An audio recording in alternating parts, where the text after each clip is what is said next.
Hello, and welcome to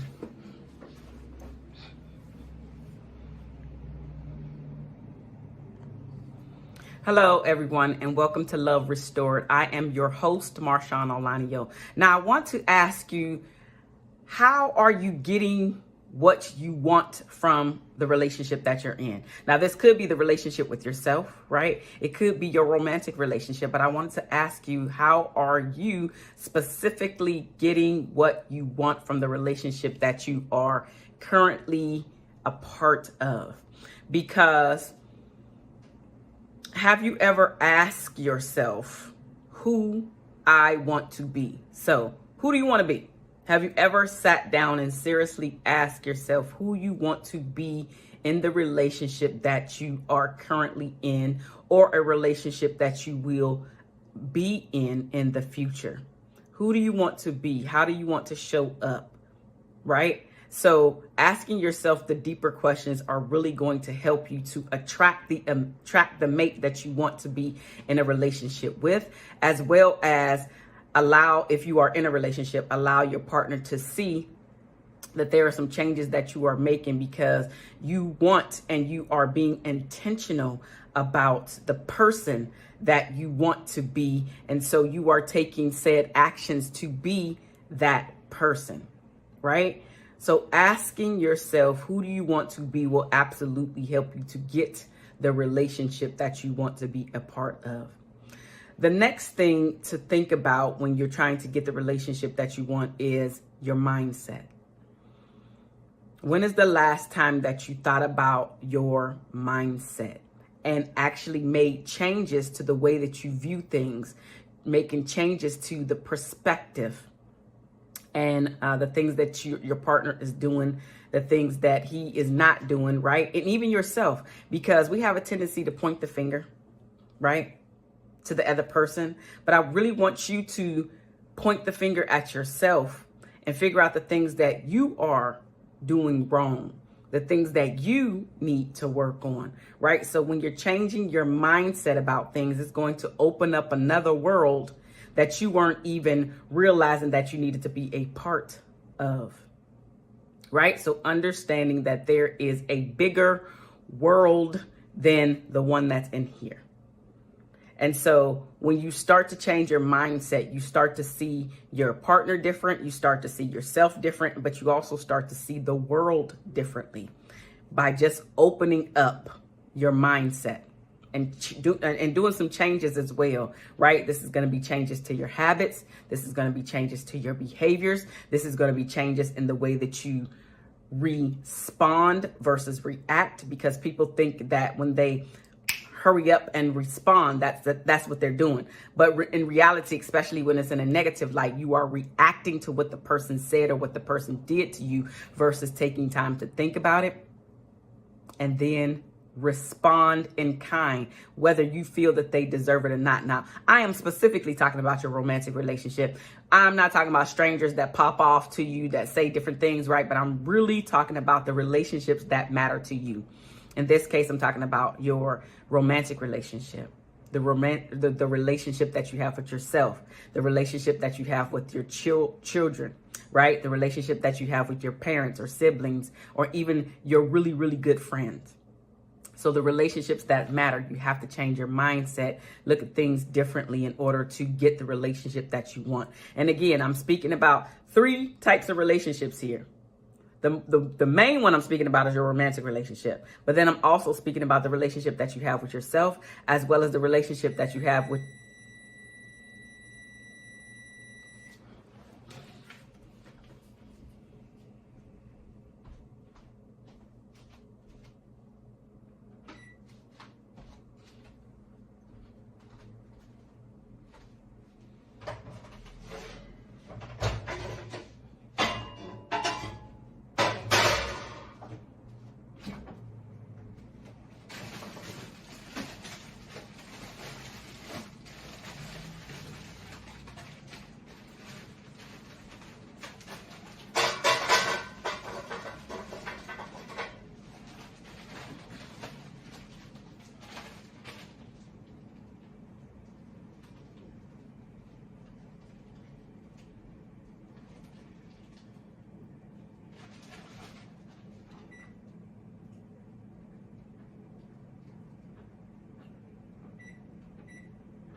So now keep in mind, I am speaking about 3 different relationships here. The romantic relationship that you may or may not be in.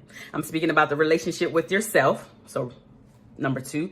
And then the third relationship that I'm speaking about is the relationship with your child, children, family, your friends, right? And I know that I coupled all of those together, but those are the 3 main relationships that we have in our life daily. And so it does make a difference with how we are showing up, as well as how we're treating the people that are most important in our lives, as well as how you're treating yourself, because how you treat yourself is going to tell everybody else how they can also treat you, right? So if you are saying that you are a person that works out, but your body doesn't, your physique does not say the same thing because of what you're eating. So you could work out. Literally, you could be a person that does work out every day, but your physique does not say to the outside world that you work out every day unless they know you personally. And why is that? It's because of what you're eating. Because people don't realize that the biggest part of weight loss is the stuff that you put in your mouth. It is really not the workout. The workout is literally adding to, but to maintain your weight and your diet, it's really about the food that you're eating. It's about 90 something percent is the diet. The other, the toning, the making it look good, right? And keeping down on the ailments like the stretching and everything comes from the actual workout. But what you're eating is what's making your body look the way that it looks. But I digress. Okay, I digress, because this is not about weight loss, and I am not a weight loss trainer or anything like that. But I know a little bit about a little bit, okay? So that's to get your relationship with your body together, right? But again, that's a different subject, because that's not my main topic. However, it leads me to the next point, which is to be brutally honest with yourself about the things that you want and aspire to get out of this life, out of your relationship. Because if you cannot be brutally honest about the things that you want out of life and with yourself out of all of these relationships, then it doesn't even matter, because what you're trying to achieve will not even come to pass anyway. It will not, because you can't even be honest, brutally honest about the things that you want, about the things that you need, about the things that you desire. And why is that?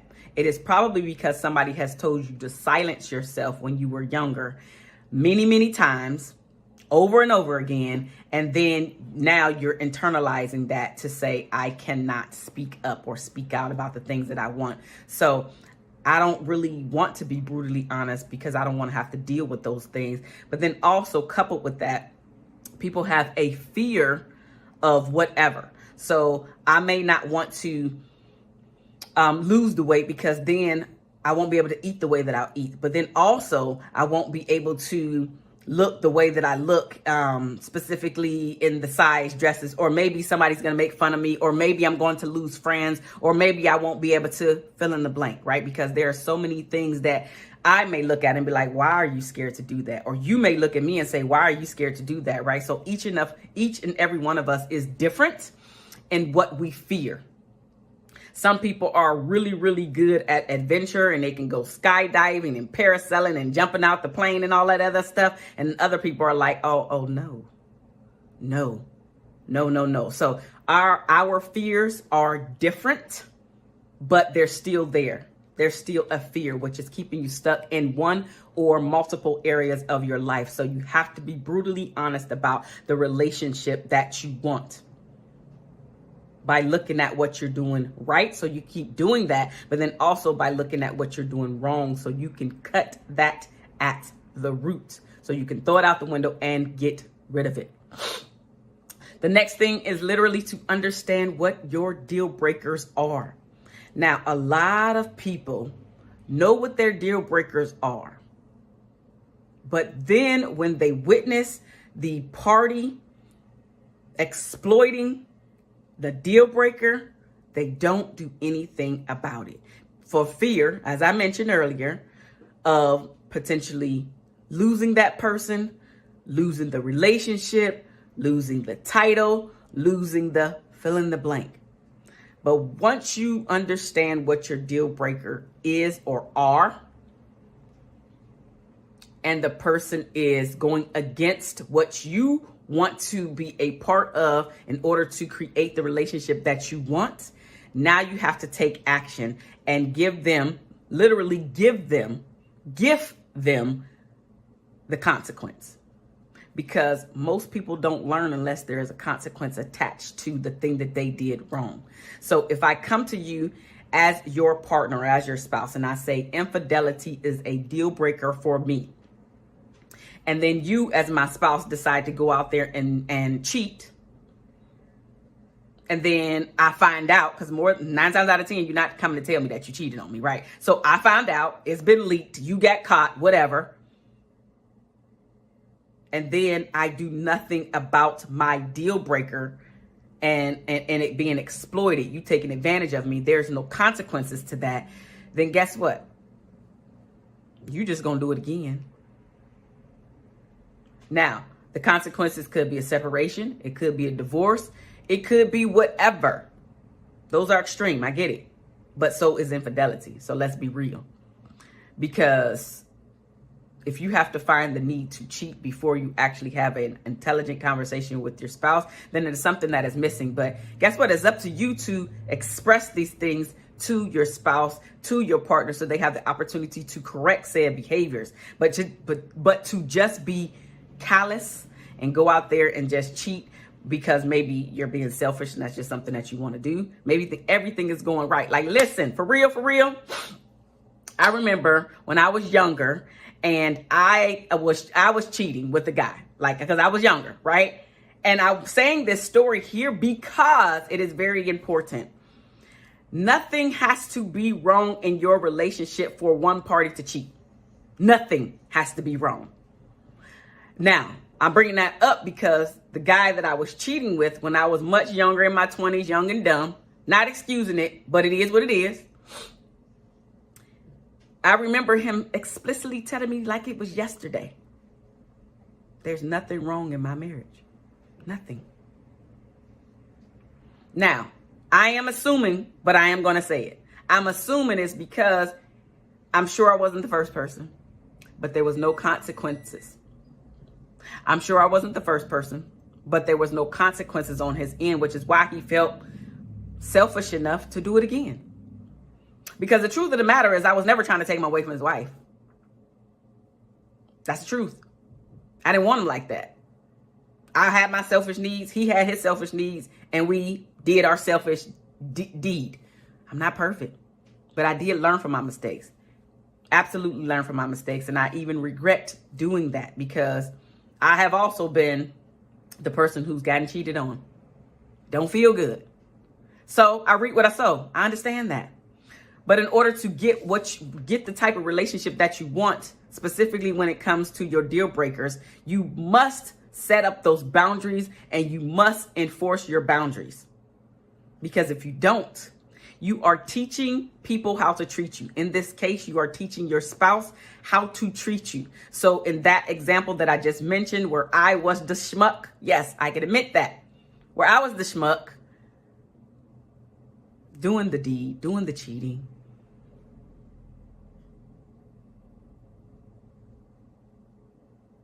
he never did have to, quote unquote, suffer the consequences. But I did. I did. And without going too deep into that, you have to enforce your boundaries. Otherwise, you will not ever get the type of relationship that you want. Ever. So whatever your deal breakers are, you must stick to them. You must. Another way to get the relationship that you want is to embrace your alone time. So many people, and I work with a lot of clients.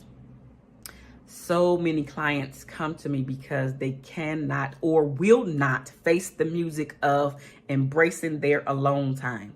This could be after a breakup, and then they always have to do something, whether they're working all the time, right? They're filling that void, but they're filling that space so they don't have to think.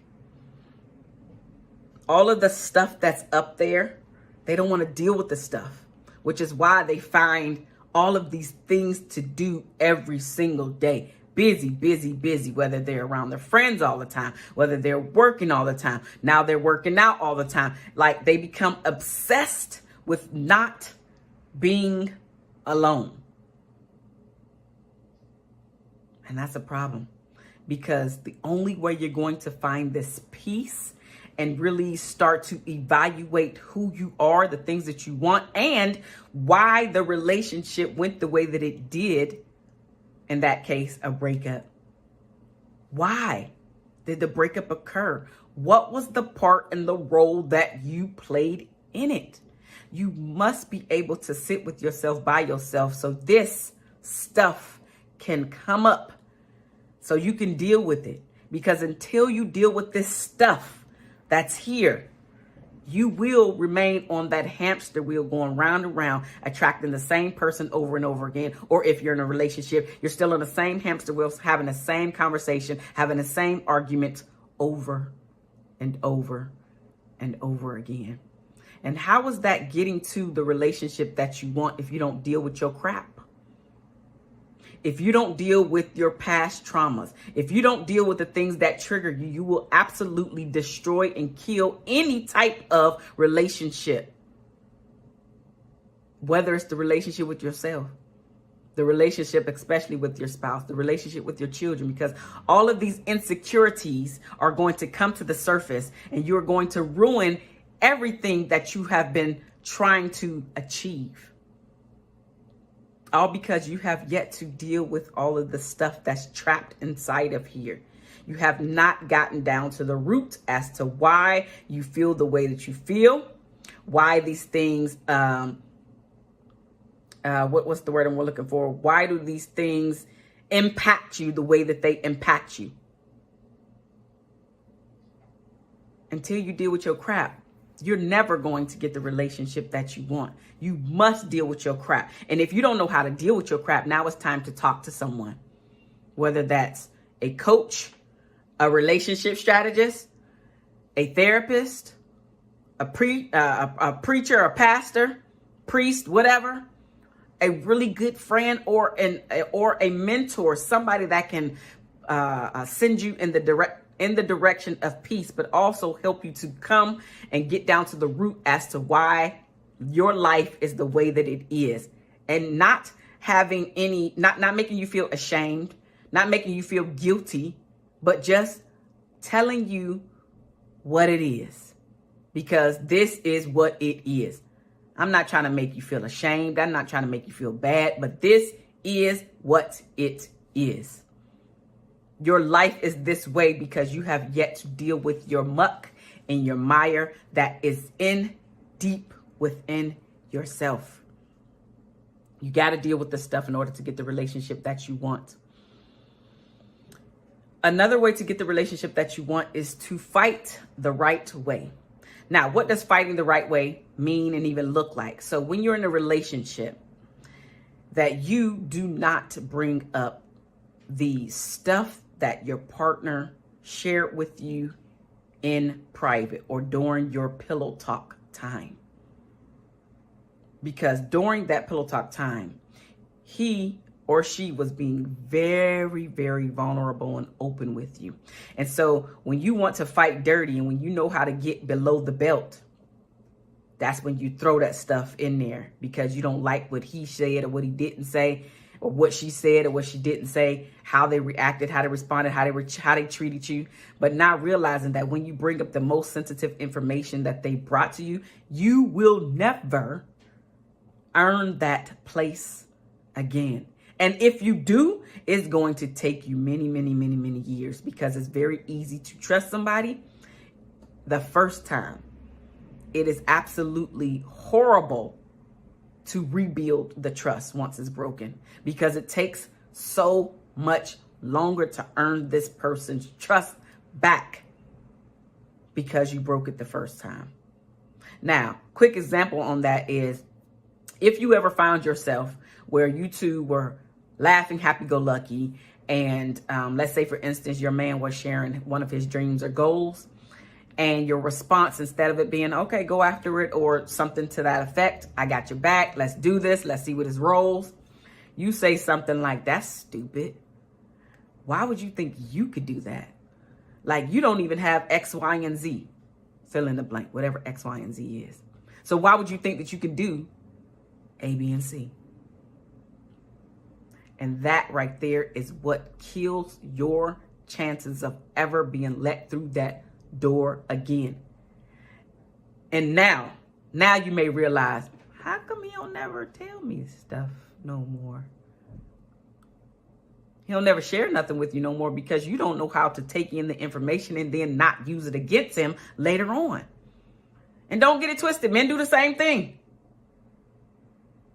She come to you. She shared this very sensitive thing that happened to her, excuse me. And all of a sudden, when you pissed off, you throw it in her face. Listen, we got to grow up. We got to grow up. We say we want to be a part of these adult relationships, but then we do little kid stuff. That's what kids do. Kids throw your sensitive stuff in your face. Well, your mama was a drug addict. You're going to be a drug addict too. Your daddy was in AA. You're going to be in AA too. Like, that's some sensitive, horrific stuff to throw in somebody's face. All because you pissed off and can't control your emotional state. So because you're miserable, now you want to make somebody else miserable. Really? How do you expect for that person to now lean into you and connect with you?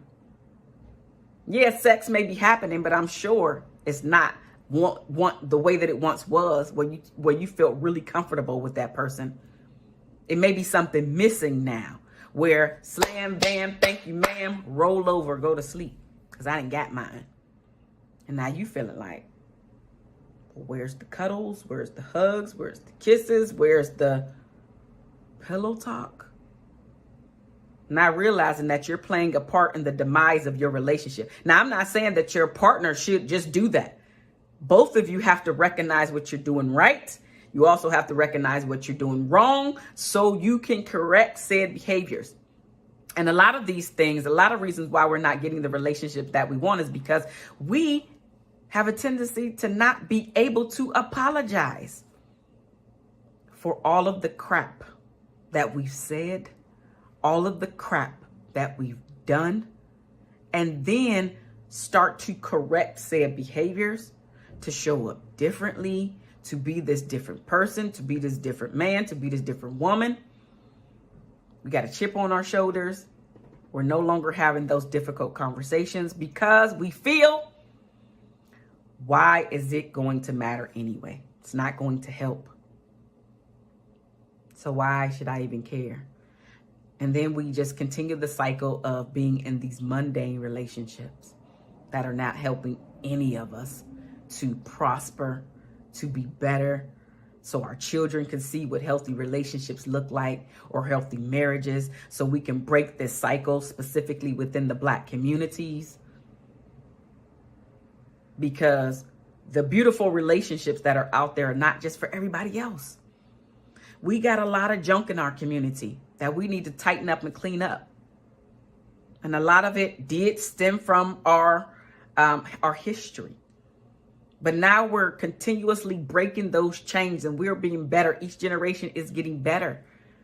But we don't realize all of the stuff that our ancestors had to really go through because it wasn't our lives specifically. We read about them in the history books, or we hear about them from stories being passed down. But I didn't have to ever experience some of the things that my mom or grandparents or even great-grandparents had to experience. But they had to fight the fight in order for me never to experience those things, if you get my drift, right? So a lot of their fight was survival. And it wasn't about how to be in a relationship, because a lot of us was ripped away from our families. And now that although that's not happening as much, because it's still happening, but I'm not going to go down that road because Black Lives Matter, right? That came up.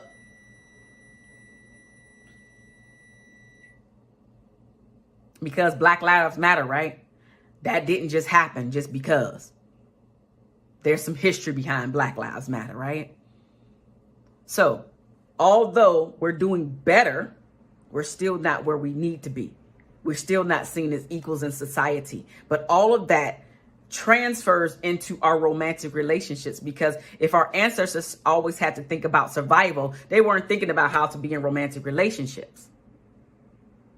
But they did the best that they could do with the information that they had. And so now it's our turn to do even better with the new information that is out here.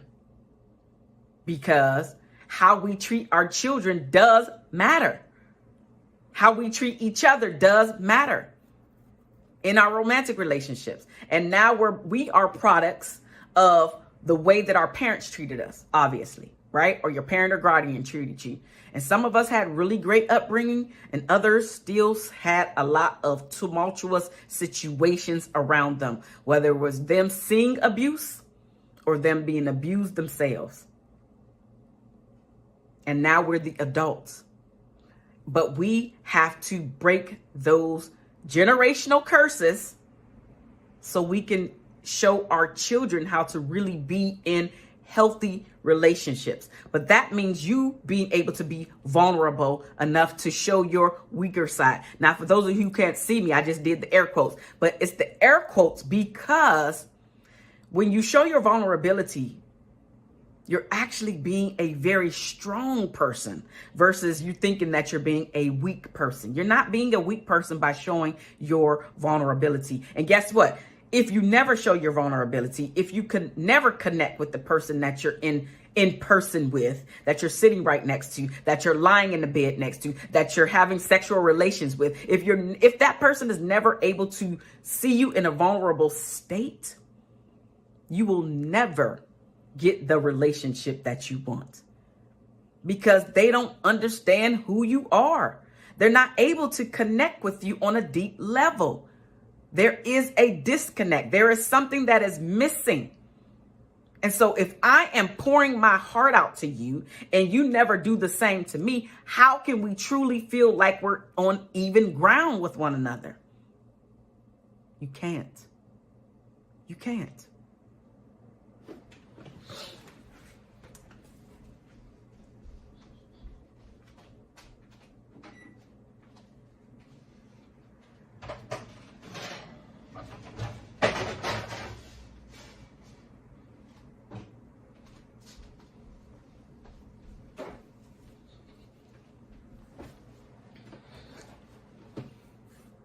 And so it is up to you to decide what you're going to do, how you're going to show up in order to get the relationship that you want to have. Another way to get the relationship that you want is to understand the meaning behind how your partner responds to conflict. Now, that is something that you're going to have to pay attention to, because a lot of people cannot articulate what's actually happening with them. No, this does not mean you have to pull it all out of him and everything. Sometimes he may be willing to share what's the real reason why we talking about this thing, because it ain't really got nothing to do with me, but you're taking it out on me. So can we really talk about the real thing? But most people won't be able to have a conversation like that because because the partner is coming to them about something, they believe that it's actually about that thing. And most times the conflicts that occur have nothing to do with the thing that just happened. It's about things that have been piling up on top of one another, whether you're in there in that pile. It could be the job, could be the career, could be the boss, could be the children, could be a whole plethora of things you may be thrown in there. But because you're the person that's closest to your spouse, you seem to get the brunt end or the bad end or the short, that's what it is, the short end of the stick. But if you could take a step back, you can absolutely see this ain't got nothing to do with you. He was pissed off because he woke up late. Like literally, it could be that minor. It could be that minor. And so his whole day went late because he was late for every meeting that he had because he woke up late. Now he late for every meeting. And of course, the meetings ran over. And of course, he was even later. And so his whole day was messed up. But it had everything to do with him and nothing to do with you. But because he didn't take a step back to recharge himself, to get himself all together, he took everything out on you. So we have to be able to read between the lines in our relationships as well. Understanding what is really going on with this conflict. Is it really about me? Is it really about something else that happened? But that's a part of you getting a relationship that you want, being able to decipher what's really happening. Because your partner may not be able to articulate what's really going on. They just know that they mad, and guess what? You there to get punched with their madness. It happens. Another way to get the relationship that you want is to literally show each other love the way that you both want it as well as need it. Now, what does this mean and what does this look like? I'm sure many of you have heard of the 5 Love Languages book by now. If you have not, you can go online, Google the 5 Love Languages quiz, take the quiz to figure out what your top 3 love languages are. Now, it's important that I said the top 3 because it's only 5. But research has shown that if you know and show, so know and show the top 3 love languages of your spouse or significant other, and you show them to him or to her, then you two can have a pretty good relationship. But the thing about it is they also have to know and show you yours as well. So it's not a one-sided street, because they can feel awesome in the relationship with you because you are giving them the things that they need and showing them love the way that they need it. But if they're not willing to reciprocate it and give you your top 3, then it's going to be lopsided. He or she is happy-go-lucky, right, over there, and you quite miserable and frustrated because you're not getting the things that you want. But you need to be able to articulate them as well as speak up about the things that you are not receiving. And finally, I'm going to wrap it up with you not, in order to get the relationship that you want, you cannot believe that your spouse is supposed to just know how to treat you or just know what it is that you want. Because none of us are mind readers. And ladies, finally, men don't do well, and I should say most men don't do well with hints. They need it flat out, written on a piece of paper, stamped on your forehead, directly said, no going around in circles. They just want to hear it. So if you really want to get the thing that you're wanting, you have to ask for it directly. And if you don't feel like that, well, it's not a surprise if he gets me the thing that I want, then give him 2 or 3 things on the list that you know that you will be absolutely elated to receive, and then have him choose the one. So it still will be a surprise to you, but you know it's still going to be something that you absolutely want. He's not a mind reader. You have to lay out the blueprint so he feels that he wins with you, so he can win, so you can be happy, because exactly that's what he's trying to do anyway. He's really trying to win with you, but also on top of that, he's trying to be your hero and to win with you. I am Marshaun Olaniyan. I am your favorite shift relationship strategist, where I help Black Christian women that are married or in long-term relationships to stop feeling disconnected and unloved and shift you to feeling heard, understood, and appreciated. Now, the final thing that I'm going to mention to you is to take the quiz today. Now, this quiz is all about you seeing if your relationship needs to be rescued. And I will put the link right here. It is I'm going to put the link right here in the video, so you will be able to type in that link and find out if your relationship needs a rescue. I will see you next time around. Bye-bye now.